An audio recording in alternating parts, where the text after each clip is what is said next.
Hypertension or high blood pressure is a very common problem. So, who am I? I'm Iqbal Malik. I work in London. I'm an interventional cardiologist, but deal with a lot of people with high blood pressure. And this is what I'm going to talk to you about today. So, what is high blood pressure? Well, it occurs in older people, in those with a family history of high blood pressure. It can occur at a younger age in Black, African, and Caribbean, and like myself, South Asian. It's also more common. There are things that we do to ourselves, like a high salt diet, being overweight, smoking, drinking too much alcohol, having too much stress in the life, which makes it more likely to occur. And of course, being overweight is a very major factor in high blood pressure. Cure yourself of many problems by losing the weight. A BMI over 25 is said to be beginning to be overweight. Over 30 is certainly overweight, and over 40 you're morbidly obese. But in a South Asian like myself, then a lower number can still be relevant. So, am I going to have symptoms of my high blood pressure? Is that when I should seek attention? No. Actually, almost all the time, blood pressure has no symptoms until the complications occur. But very rarely, you can have a hypertensive crisis where you get a headache, lightheadedness, nosebleeds, even palpitations. Those are very serious things that need to get urgent attention for. So, why should we worry about high blood pressure? Well, it can cause heart attacks, it can cause strokes, heart failure, blindness, kidney failure, peripheral vascular disease, many things that would be calamitous for us to have, and which are all preventable by treating the blood pressure early. So, what is high blood pressure? Well, yours should be below 130 over 85 most of the time. Certainly the average should be. If it's above 140 over 90 all the time, you do have high blood pressure and you need to take some action to get that sorted out. In the gray zone between those numbers, you have time to adopt some healthy lifestyle to get that better. What's the lowest blood pressure that's good? Well, it's the blood pressure where it's so low that you don't need to worry about it and you're not dizzy. So many ladies have a blood pressure under 100 systolic, and that's absolutely fine. If you're 6'8" tall, that blood pressure may not be enough for you to stop being dizzy. But if you're 5'1" tall, then that should be more than enough. And there is no blood pressure that's too low unless you get dizzy. So isn't it easy just to measure the blood pressure? Well, no. First of all, make sure your cuff size is correct. If your cuff is too small or too large, the reading will not be accurate, and therefore it has to be sized. There's a marker on most blood pressure cuffs that tell you if it's too small or too large. And then, of course, you have the right size cuff, but it's not just as simple as sticking it on, pressing the button. So avoid caffeine, cigarettes, stimulants, and a meal for about 30 minutes before you measure the blood pressure. Measure it before you take your medication. So all of this sounds as though you should get up, go to the bathroom in the morning, find a quiet space to sit down, and then take your blood pressure before the day starts. Now, when you are sitting still, well, it's on a chair with a back. It's with your feet on the ground, not cross-legged. It's with your arms supported by a cushion on a table. It's you being relaxed, and it's the blood pressure cuff on. And then you're ready to press the button.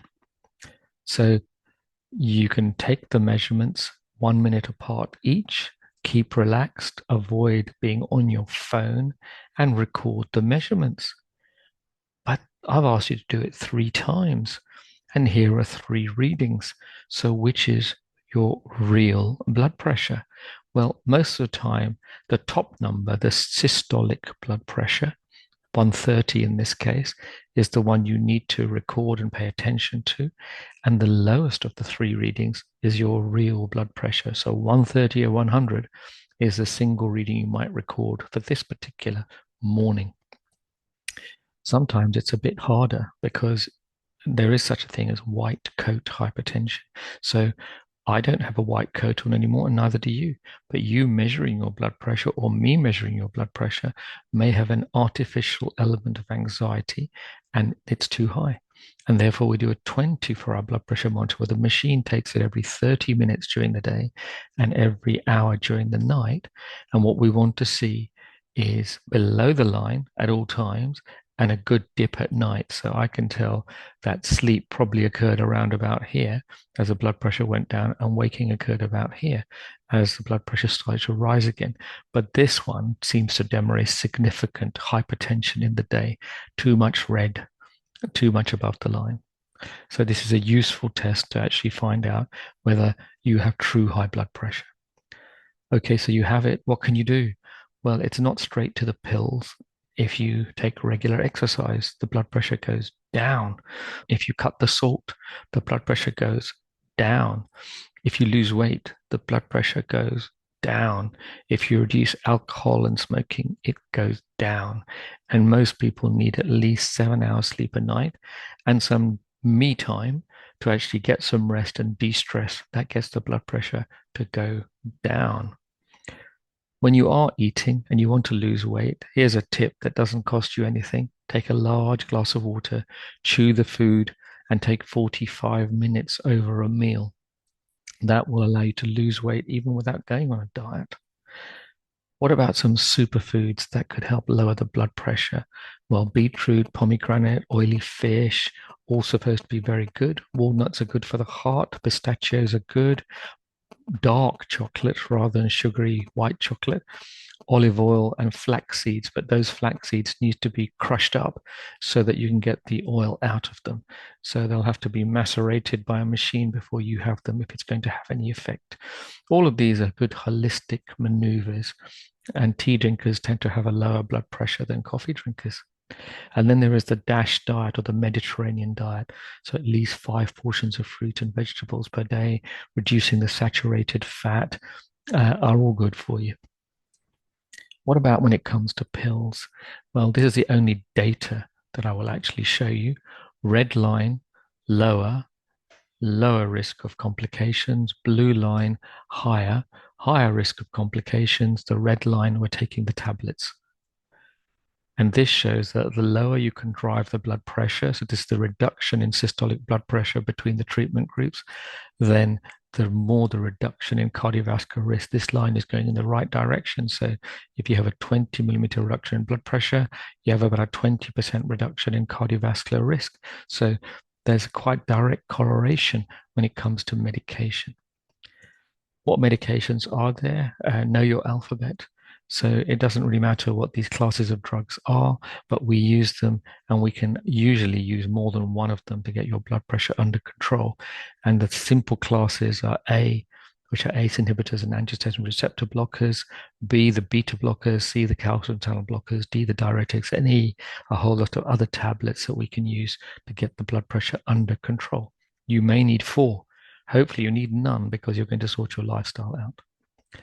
So in summary then, pills come after diet and lifestyle. You will be able to make a difference to blood pressure, weight, and your cardiovascular risk. Pills help. Pills are useful to take. They're often once a day only. You may need more than one type of pill. There's no such thing as a blood pressure that's too low, unless, of course, you're getting dizzy. So if you need to know more, then you can contact me at London Cardiovascular Clinic via my PA, Sharon at drmalikpa@onewellbeck.com, or from the government hospital at the NHS side at Hammersmith Hospital, Sharon Kebbel. So thank you for your attention, and I'll see you for the next video.